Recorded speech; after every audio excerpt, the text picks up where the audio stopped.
Тий би нэг юм мартсан байна шүү дээ мó.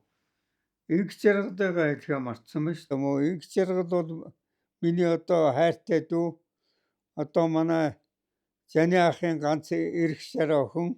Хоёр өгшнийг бол одоо дээд зэргээр асарч өөд олгосон ачтай охин гэж би боддгийн.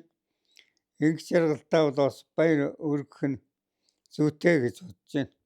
Өөр мартсан хүмүүс байвал одоо өгшөж монширсан өвгнийг уучлна үзээ. Танаар уучлахгүй. За өөр ярих юмгэн юу вэ? Мартаад байна уу?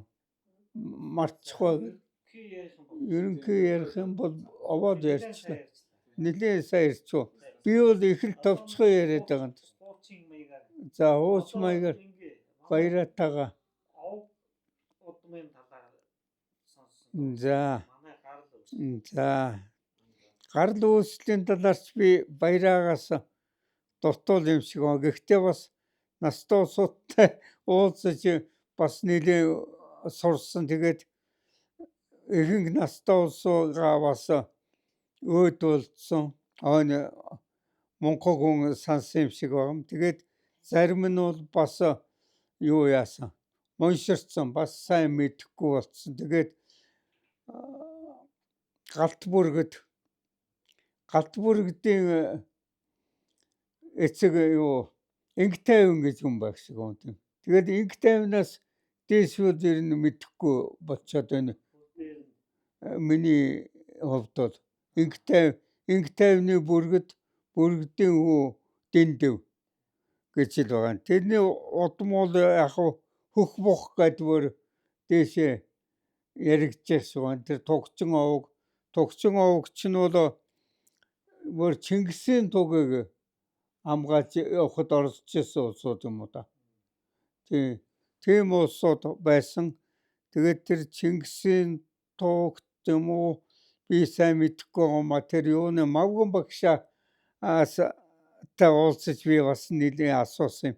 Тэгэхээр Мавган багш бол тэр нэг хоёр баатар ир одоо юуны тугчийн түмбэн гэдэг Ичиргантэй ихэнд байна уу? Усан зүйлийнхэн тугчийн түмбэн гэдэгт Мавган багш ярьж байгаагаар бол Ичиргантэй ихэд юм шиг. Тэгээд тэнд ирсэн дайсан төөгдөөд тэгээд дайсан төөгдөөд дүүн дайсныг харах гэсэн чи харуулад сумна бараг толгой руу орсон. Тэрийг сугтатаад өөрийгөө тэр сумаар нь хатгаад нас барсан. Тэгээд ах нь шөнө улсоо гэртээ ирсэн. Тэгсэн ээж нь миний хүрээд ирвөө юу халуун цай хоол байгаа тэрийг идээд унтдаа өглөө босоод зодгоё гэд ээж нь тэгсэн. Тэгээ өглөө босоод харсан чинь тэр угалзаасаа гэдэг Ичирганten доор байдаг санагдсан. Тэр овооны хавьд байна уу? Одоо нэг өөлдөө овоо гэдэг нэг овоо усгцсан байгаа шүү. Тэн чинь нэг аршаан. Тэнд нэг аргал зогсож ирснийг л харваа дагнсан юм. Мавган багш уучлалдгийн шүү. Тийм. Тэгээд би одоо арай энэ юутай байлдаж явсан чинь биш байгадаг. Энэ өөлдөөдтэй энэ юутай галдан бошигтойхонтой арай байлдсан биш байгаа гэж бодоод тэр аль үеийн юм тэрийг багш нэг яриаггүй. Нэг тийм домог болцсон юм билээ л дээ. Тэгээ Мавган ахынд бол тэр баяраа ярьдаг баг. Мавган ахынд бол тэр хуучны том имэйл ном сум энэ төр байсан юм ярьдгийн. Тэгэхээр юу ч болсон нэгэн тийм байлдаанд орж исэн баатар улсууд байсан юм шиг байна. За Мавган ахтай бол нэгэн би уучлж исэн. Мавган ахыг бол 2-3 удаа ээжтэй очиж олохдоо Мавган ахыг авч очиж исэн. Мягмар ахыг би бас авч очиж исэн. Тэр зургнууд байгаа одоо. Тийм. За тиймэрхүү.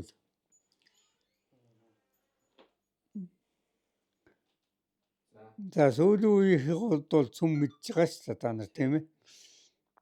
Тэгэхээр дээр үеийг бол та нараас бага мэдэх юм шиг юм би баг. Тэр та нар бол ягаад илүү мэдж ийн гэхээр нөгөө хөгшчүүлтэй багаасаа ойрд нэг байсан. Би бол 10 дугаар анги төгсөөл яваад өгсөн хүн шиг байгаа шүү дээ. Яг тий номын мөрөөгөө тэгээд эмч болоод ийш тийшээ яваад өгсөн.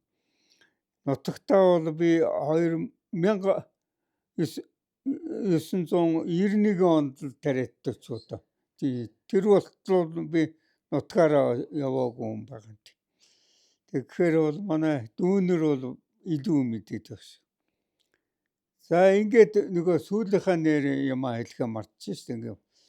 За ингээд дүүнертэй ураг удмынханда одоо цаашдаа ураг удмаараа их эвсэг найртай одоо биеиндээ их тусалж айл одоо амьдралаараа жаахан хэцүү явуулстаа сайн тус болж бие биенийгээ хамгаалж хайрлаж хамгийн гол зүйл чинь л одоо хайр юм байна шүү дээ. Ингээд хайрлаж яваарай гэж захих юм.